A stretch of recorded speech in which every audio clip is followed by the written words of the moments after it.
علیک یا رسول اللہ وسلم علیک یا حبیب اللہ۔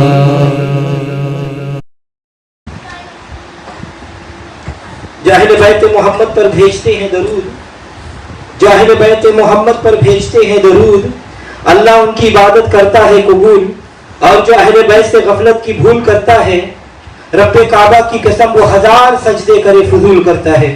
سب پڑھے اللہم صلی علی سیدنا و مولانا محمد و علی آل سیدنا و مولانا محمد بقدر حسنہ و جمالہ و جودہ و نوالہ و فضلہ و کمالہ و قالہ و حالہ و صحبہ و آلہ و بارک وسلم۔ صلاۃ و سلام علیک یا سیدی یا رسول اللہ و علی آلک و اصحابک و اہل بیتک یا حبیب اللہ۔ میرے نہایت واجب الاحترام مہمان خصوصی ایاز سید قیوم، میرے نہایت واجب الاحترام علماء کرام، میرے نہایت واجب الاحترام بزرگوں دوستوں، خواتین و حضرات، عزیز بچوں، السلام علیکم ورحمۃ اللہ وبرکاتہ۔ حضرات گرامی، عقل مند اور سمجھدار آدمی جب پہلی قوم کا واقعہ سنتا ہے یا پڑھتا ہے تو اس سے عبرت حاصل کرتا ہے۔ سیدنا امام حسین رضی اللہ تعالیٰ عنہ کا واقعہ پڑھ کر ہر مسلمان کو سبق حاصل کرنا چاہیے کہ انہوں نے یہ قربانی کیوں دی۔ سیدنا امام حسین رضی اللہ تعالیٰ عنہ نے قربانی اس لیے دی کہ نبی صلی اللہ علیہ وسلم کے دین کا جھنڈا بلند رہے، اور امت یہ سمجھ لے کہ عزت اور وقار کا ایک راستہ ہے، اور وہ راستہ ہے کہ مسلمان ہر وقت قربانی دینا جانتی ہے، اسے دنیا کی کوئی طاقت ختم نہیں کر سکتی۔ اس زمین پر، اس دھرتی پر اپنے اپنے مقام کے لیے لوگوں نے قربانیاں دی، لیکن جو قربانی سیدنا امام حسین رضی اللہ تعالیٰ عنہ نے دی، اس قربانی کی مثال پوری کے پوری تاریخ میں پیش کرنے سے قاصر ہے۔ صحابہ اکرام رضوان اللہ تعالیٰ علیہم اجمعین نے بھی اللہ کی راہ میں لڑے، حضرت امام حسین رضی اللہ تعالیٰ عنہ بھی اللہ کی راہ میں لڑے۔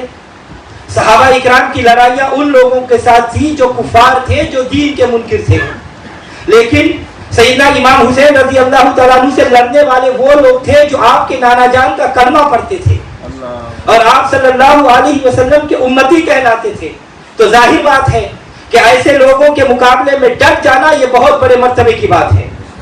افسوس کہ آج کل بعض نام کہ مسلمان یہ کہہ دیتے ہیں کہ جی یہ سارا جھگڑا کرسی کا تھا۔ معاذ اللہ، حضرت امام حسین رضی اللہ تعالیٰ عنہ کے دل میں نہ کرسی کا لالچ تھا اور نہ ہی وہ اقتدار حاصل کرنا چاہتے تھے۔ اللہ تعالیٰ ہم سے بہتر جانتا ہے، ہمیں تو علم نہیں ہوتا، ہم تو چیزیں کو دیکھ کر فیصلہ کر دیتے ہیں کہ اس کا کردار کیا ہے، تو اللہ تعالیٰ تو ظاہر و باطن سب کچھ جانتا ہے۔ اللہ تبارک و تعالیٰ کی شان ہے علیم بذات الصدور، اللہ تبارک و تعالیٰ تو دلوں کو، بھید کو خوب اچھی طرح سے جانتا ہے۔ اللہ تعالیٰ نے ایک جگہ پر ارشاد فرمایا عالم الغیب والشہادہ، جو غیب بھی جاننے والا ہے اور شہادت کا بھی جاننے والا ہے۔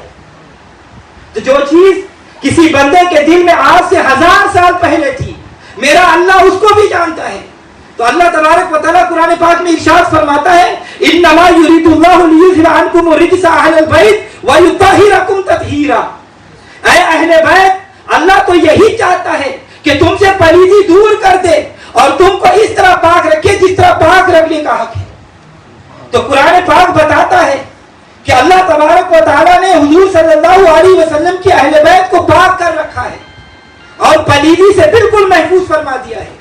اور نبی صلی اللہ علیہ وسلم نے نام لے کر بتایا کہ حسین میرے اہل بیت ہیں۔ حضور صلی اللہ علیہ وسلم نے اپنی چادر میں لے کر حضرت سیدہ فاطمہ الزہرا کو، حضرت علی کرم اللہ وجہ کریم کو اور سیدنا امام حسن، سیدنا امام حسین کو آپ نے فرمایا اللہم ہؤلاء اہل بیت، یا اللہ یہ میرے اہل بیت ہیں، یا اللہ ان کو بھی پاک رکھنا، اس طرح پاک رکھنا جس طرح پاک رکھنے کا حق ہے۔ تو حضرات گرامی معلوم ہوا کہ جو لوگ یہ کہتے ہیں کہ سیدنا امام حسین رضی اللہ تعالیٰ عنہ کے دل میں کرسی کا لالچ تھا، وہ لوگ اللہ تعالیٰ سے کہے کہ یا اللہ